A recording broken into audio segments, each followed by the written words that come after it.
In the Bath, UK, there's a museum of Bath at work. It offers a side of the city that is often overseen, the industry, commercial, historical side. And we're going to talk about the history here with the museum's centerpiece, which was reconstructed business of Jonathan Bowler.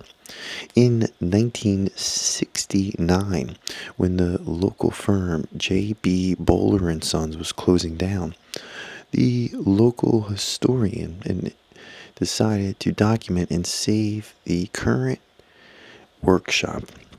It was like a time capsule when the museum featured the original brass foundation, the machine shop, and also a bottle plant exactly as they were during the Victorian period.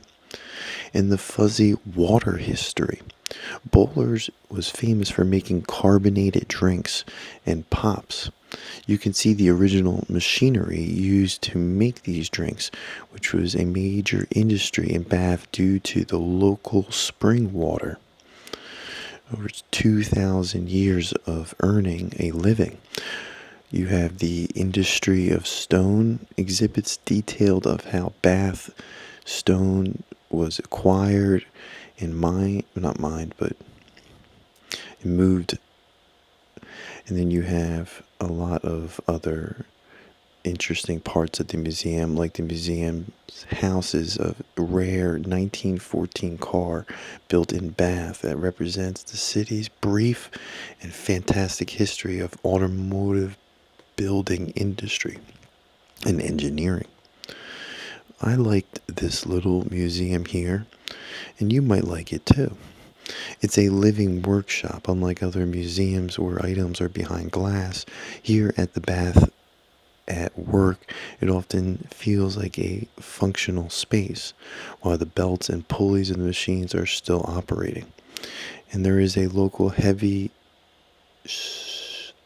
feel to it, while it's kept the city running for many years.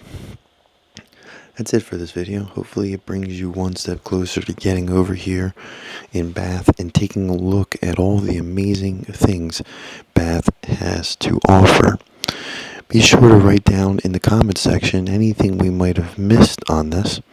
And if you have any information on the Bath at Work Museum, be sure to let us know down in the comment section below. That's it for this video. Take a look at our other videos here with the Professor, an independent golf channel.